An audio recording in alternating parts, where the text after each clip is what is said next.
Today we had the new teacher meet and greet with the Board of Ed before we went into our audit committee meeting. It's been a very busy night. And it was really, all of our board members got sort of put in a group with all the new hires for the district, and we got to answer some questions and go around and talk. And one of the things that I wanted to just sort of highlight that I heard in my group, and I'm sure other board members have heard similar things, was that when Mr. Corsilia asked, name a highlight since you've been in Chappaqua, and that's only been like a month and change. Everyone was so excited to share. They said only 2 things. And the thing that I kept hearing was that when they got to talk to parents, when either parents reached out or they had to reach out to parents and families, and how they would share that already their child is loving, let's say, math, because they've never loved math before. But this year, they seem to have kind of turned around and had a good feeling for math. And I think it was all thanks to the teachers. And I think that relationship at the beginning of the year where parents and teachers were making connection and understanding that that partnership has to be very strong in order for everyone to be successful was evident. So I was loving hearing that. And the second thing that I heard a lot in my group was that how amazing the support system is here in Chappaqua, thanks to all of you sitting on to my right, that the administration, the fellow teachers, the department chairs, the grade level leaders, just fellow colleagues, were so eager to just answer any question, anything, like, where do I go for lunch?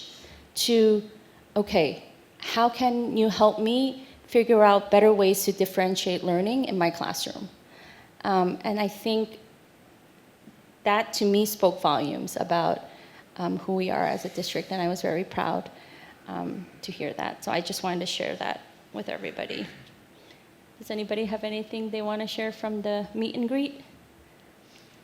It was really fun, and it's so nice to meet all the new teachers who were so excited to be here and echoed very similar things in my group about how much collaboration they felt in the building, how supportive and welcoming everyone, the PD lifts, just all the things that we almost take for granted, but other districts are not doing the way we're doing. And all these new teachers really felt the change from the various places they had come from, and we're so excited to be here because already had such great positive vibes, and we're really happy to be here. Yeah, I felt the same way. It was actually a lot of fun. The group I spoke to, they all really spoke about like how much they love the kids already and how like lucky they feel to be teaching our children, and it was, good job. Good job, everyone. Okay, so the other thing, we've been very busy. We've had a work session this past week, and it will be on video. We are now starting to tape our work sessions. And it was basically coming together to try to have conversations about redrafting our mission statement, because the last time it was revised was in 1991. And with 2 new board members, and being that it's been 34 years, I think it was time. So we did that, and we started it, and we came up with some good thoughts and ideas, and we're going to get some feedback, and then we're going to come back to it.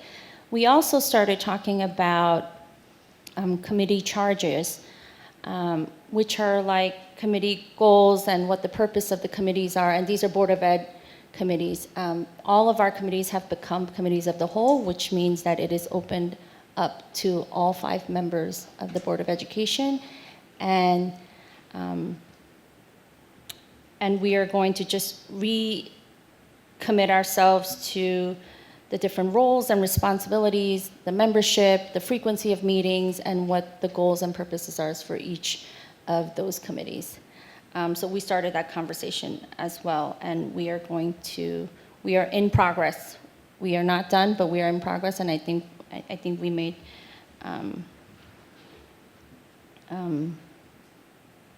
we did a good job in starting the conversation and getting some ideas put on paper. We also just came back from a board retreat yesterday. We had a board retreat, and it was a lot of time of learning, connecting, team building, getting to know one another, learning from each other, learning about how each member communicates, the learning styles, everyone's teaching styles. We had a homework assignment where all board members had to come prepared to share a how-to. So how-to, whatever your lesson was going to be. I will just share mine. Mine was how to play kongi, which is a Korean version of jacks. For those of you who saw a certain movie out there, I have not seen it, but I heard that they played it in that movie. But that's what I taught my board members and the superintendent. Others have done other things. You guys could talk about your own if you would like. You don't have to. So it was a great time. We were able to go and have session with our legal counsel on some legal matters and professional learning around that. And so it was, I think, a very much needed time for all of us, and I'm kind of sad that it's over because it could have been longer. We also had the middle school and the high school open houses. Now it just seems like so long ago, but they all went really well. You can feel the energy and in all of the buildings and how families were excited in coming into the campus and visiting the classrooms and meeting the teachers and understanding how they can partner with the district. Okay, and that is all for the President's report. All right, hi everybody. Thank you so much. So the past couple of weeks, I've been able to meet with all 6 student governments from each of the 6 respective schools.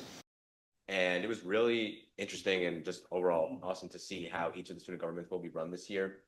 At school, some of them are run a little bit differently, but overall, they're very similar with similar goals and just are really looking forward to getting to working with the entire student bodies at their schools. And so at the elementary schools, their student governments are not set up just yet. That's coming in the next few weeks. And the student government advisors were really excited about like I said, the goals this year and getting their fourth graders to be leaders in the student government. And overall, they have many things they want to achieve this year, including they want to have the students play on the talent show and lead the safety patrol. And at Roaring Brook, they have a program called Tiny Teachers, where the 4th graders are able to help out in the kindergarten classrooms at different points during the school day, which I think is super awesome, and that they want to continue that at Grafflin and West Orchard.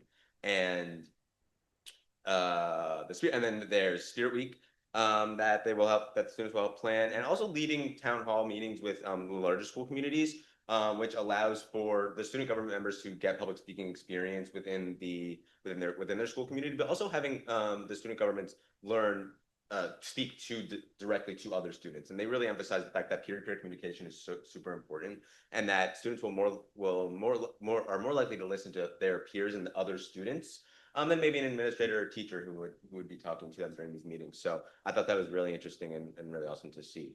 So events/updates that are going on. We have Trunk or Treat within the next couple of weeks at all the elementary schools. Bus Safety Week, and then continuing events for new students and new student ambassadors, which is awesome to see that continuing. Like I said, clubs begin next week, and there will also be a elementary presentation to the Board of Education. I believe it is next meeting, which is awesome.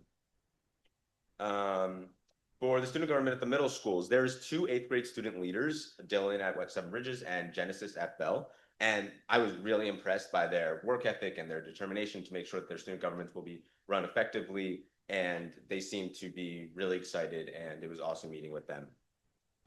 There will be appointed positions within the student governments at the schools to give leadership roles and just overall make student government the best place that it can possibly be. And some goals that they have are planning a pumpkin decorating contest during advisory periods within each of the advisories at the middle schools. And they want to continue their October and Thanksgiving Spirit Weeks. And then something that Bell did last year was do a food drive at the Mount Kisco Food Pantry. And they want to collaborate with all of the middle school clubs this year to kind of get everybody involved. And they also want to collaborate with each other. Dylan and Genesis were discussing how they want to collaborate their 2 student governments together to kind of talk about their goals individually and how one student government can help another. And it was really great to see. And then they were also going to get surveys from student government, from the student body to student government to gain input and feedback for their club. And so some events and updates for the middle schools. Clubs began last week. There's a back to school celebration at Seven Bridges, which is always fun. I remember going to that while I was there. There's 2 field trips that are coming up, the 8th grade field trip to New York City and the 5th grade field trip to T10 Reservation. And I heard a lot about them utilizing their STEAM Center and hydroponics labs. At the STEAM Center, that it seemed to be the students were building recess equipment like cornhole to use at recess, which I thought was pretty great to see, and utilizing their academic opportunities to help them for recess, which was awesome. And they're utilizing their hydroponics lab, lots of plants being planted, and 5th graders have really taken a liking to the hydroponics labs, it seems. So. And then at the high school, I was able to meet with our student body president, Warren, and our student body vice president, Mary, who obviously had their campaigns at the end of last school year and are really looking forward to this school year and what student government really can do. And a couple weeks ago, we had the Homecoming Week Nitro Ball tournament, which they said was awesome. They had 45 kids with 9 different teams, and it seemed to be very successful. And they're looking to planning a Halloween event and a spring event, which would be trivia. And their overall goals for the school year to increase student engagement overall and to increase family engagement K through 12. So having some of these events that they're planning to be not only really families and really students, but to gather from the other schools as well, which I thought was pretty great to see. And then they also want to highlight student success. They brought up possibly doing a winter club recruitment or club showcase to kind of keep showing off the amazing clubs that we have at the room. And then just one event that we had today was our narrative 4 during advisory. It was the first time that our advisories had done this, and this was this morning. So I'm coming from it today, and it was really great to make connections with our peers just individually. We were in pairs, and we would hear personal stories from them. Obviously, if you were comfortable sharing, and it really was a very, very good community bonding and overall making us closer with the students in our advisories that we don't necessarily know all that well. And it was really great to see. And then I don't know too much about this just because I'm not a senior, and this was just told to me yesterday or 2 days ago. But there are senior passes now where seniors can now take other seniors off campus with them. If Dr. Eckerman or Ms. Pong wanted to speak a little bit more on that, but It was well received. I'm sure it was. Yes. But overall, things are doing well at the high school, middle schools, and Thank you, Matthew. Thank you. So I appreciate you allowing me to elaborate a little bit on these senior car passes. So we have changed the structure in the front. And so some of the students had advocated that, before the campus was open for all, seniors were able to go freely off in campus and others' cars. So we just had to come up with a structure that made sense. So all of our seniors got orange ID cards and are now able to head out for lunch with other students driving in their cars. And so that's going back to a previous practice that we had, but we have a more controlled way of doing that to make sure that only the upperclassmen or seniors are leaving campus in that way. So it's a good shift. Dr. Ackman, if I could just ask for clarification, Yeah. the younger students at the high school can still walk off. Yes. But it's just can't about go. driving in a car. Yep. And so I think it's a credit to Dr. Seppi working with the students to try to find a way to get to a place where everyone feels comfortable and safe. So, right. So in terms of the community update, our first slide is celebrating Board Appreciation Week. So it's actually not this week, it's next week, but we don't have a meeting next week. So I just want to take this opportunity to recognize the hard work, dedication, and leadership of our board members. Your commitment to our students, staff, and our whole community shapes the future of our schools. And thank you for the countless hours you've given service. But what that service looks like takes many forms. Champions for our children, critical friends to the administrators navigating tough challenges, coaches supporting parents through a variety of issues, and as innovative thinkers expanding our programs to meet the needs of an ever-evolving community.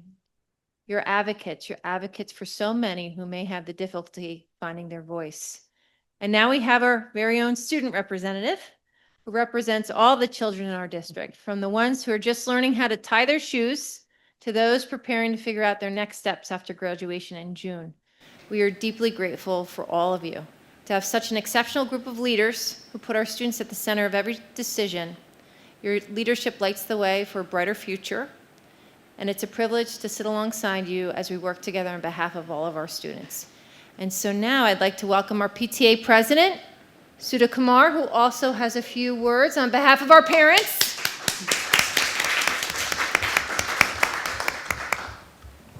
Thank you for the opportunity. So hi, my name is Sudha Kumar. I'm here on official PTA business. For those who are listening and watching us, as Dr. Ackerman mentioned, next week is Board Appreciation Week. On behalf of the entire Chappaqua PTA, I would like to extend our profound gratitude and appreciation as we celebrate your recognition week next week. We're also very thankful for your leadership and dedication.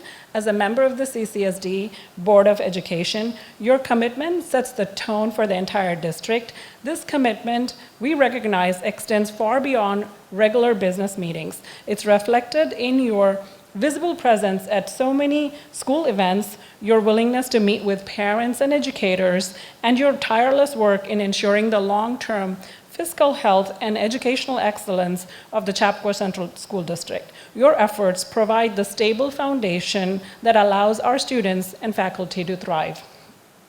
We appreciate the enthusiastic and thoughtful caring you demonstrate every day in making difficult decisions and advocating on behalf of our children. We understand that your decisions often involve balancing competing priorities, diverse community needs, and complex regulatory requirements. That thoughtful, deliberate approach you take in this governance, prioritizing the well-being and the future of every student, is truly commendable. It is this clear focus on our children's success, from supporting vital academic programs to ensuring safe and healthy learning environment, makes us, Chappaqua PTA, so proud to partner with you. We in the PTA look forward to continuing our work together to make CCSD an exceptional place to learn and grow.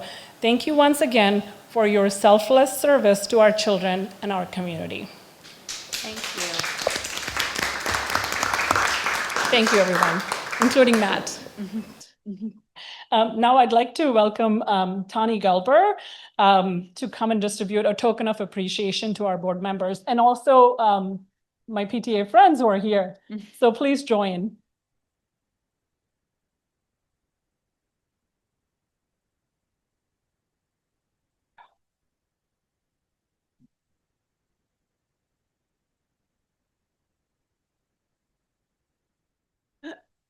Okay, great. Thank you, guys. Thank you Thank so you. much. No, thank you. Thank you, everybody. This is it's such a tremendous undertaking to be a part of, like the Board of Education, and to support the entire community. So on behalf of all of us, thank you. Thank you. Okay, I'm going to continue on. So Josh, can you please share with the Sure. community There, the resolution on the agenda? yeah, so there's a resolution on the agenda for a contract with NYSERDA and Wendell Engineering. They are performing both a electric bus engineering study that is funded through NYSERDA and Wendell and our BoCEs. as well as part of that is the beginning of a reusable energy study. So determining where solar power can go as part of the study for electric buses in there. And then coming later on, once they complete this study, NYSERDA is going to be funding a full evaluation of energy of our school district in there. This came out of both the facilities committee and our zero emissions bus group that both are going to have meetings coming up where this information will be presented at both of those committees and then as well to the Board of Education once everything is complete, probably in the middle of the year. It's been a pretty comprehensive study of our space so far, and they're continuing to do a really deep dive into our spaces of where zero emissions buses can go and where renewable energy can provide a resource to the school district. Thank you, Josh. I also wanted to just highlight for families who may not have seen it in the week. We received some feedback from our middle schools that our parents need more help navigating Canvas. So we do have multiple sessions that our parents would be able to take a part of if they need like a little tune-up on Canvas or they're new users for the first time. So feel free to join one of our webinars, and I'm sure we'll send a recorded version out at some point during the following week. We do have a number of things happening between now and our next visit that we wanted, our next meeting that we wanted to highlight. So I do want Adam to talk a little bit about our next tri-state visit. Great, thank you. Hello, good afternoon, evening. So Tri-States, for those of you that aren't familiar with the Tri-States Consortium, is a consortium of schools in the tri-state area, generally high-performing school districts. We've been a member of Tri-States for many years. And part of the power of Tri-States is they put together these teams, and every 2 years, districts host a visit. And then in the off years, we have an opportunity to send members of our team to other school districts. And it basically is a critical friends network. So we have a team of about 20 educators coming on October 22nd, 23rd, 24th to help us further study our literacy program K through 4. So we've developed these essential questions up here on the top right. The first question, so this team is going to come into the district and through examining various documents, visiting our classrooms, speaking with kind of focus groups, they're going to focus on question 1, which is about to what extent do our current literacy classroom practices align with our district literacy philosophy? So does our philosophy align with what's actually happening in our classrooms? And then the second question focuses on the New York State Literacy Brief, which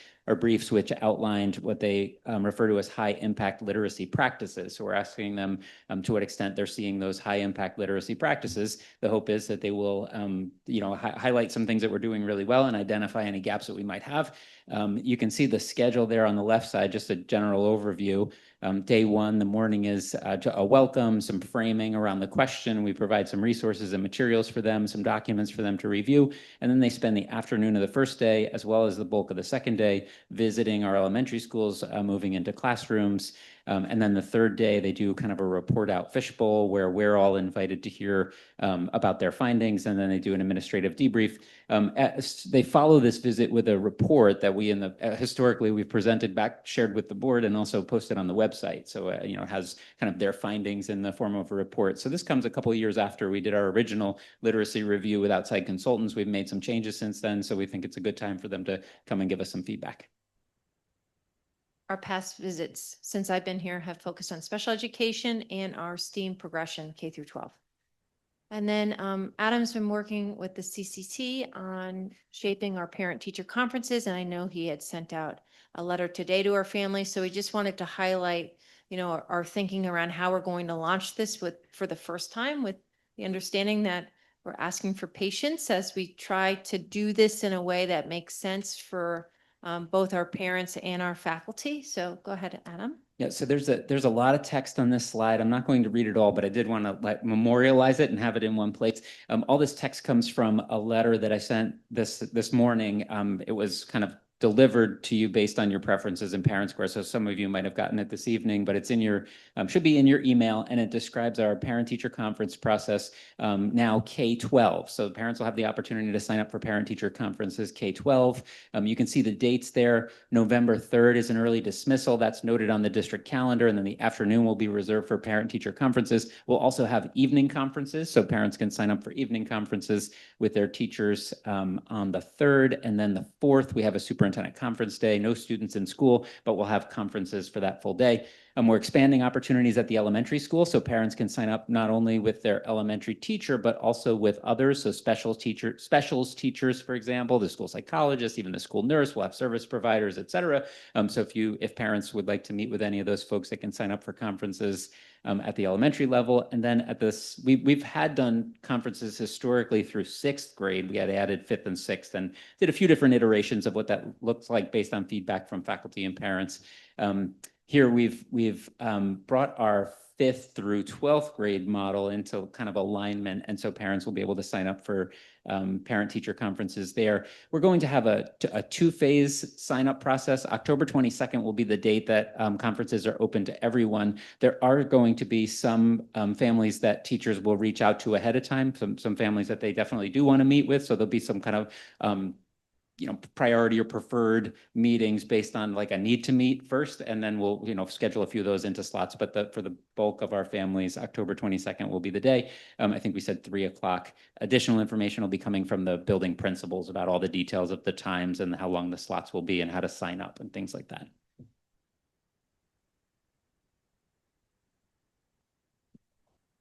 Okay. Okay, and then, of course, we have our superintendent conference day, so you could just get a flavor for some of the, for the structure of the day. So we're going to have a keynote that's going to focus on AI technology, and then we'll have choice sessions presented by our staff, or we have some guest presenters coming in with some specific content expertise, and then we have opportunities for our faculty to meet in learning teams across the district. So once we come together again at these second meeting in October, we'll share with you the schedule of events that we had that day. So, but it promises to be an exciting day for our faculty and staff. So that is the end of the superintendent's report. We have a lot happening between now and our next meeting. And so we encourage our families to get involved, to come to our events, to come to our parent coffees, to come to our cultural celebrations. And we look forward to being able to welcome our families as we plan forward for this new opportunity to have parent-teacher conferences, both at the secondary level and at night. So we're excited for what lies ahead. And now I'm going to transition over to Josh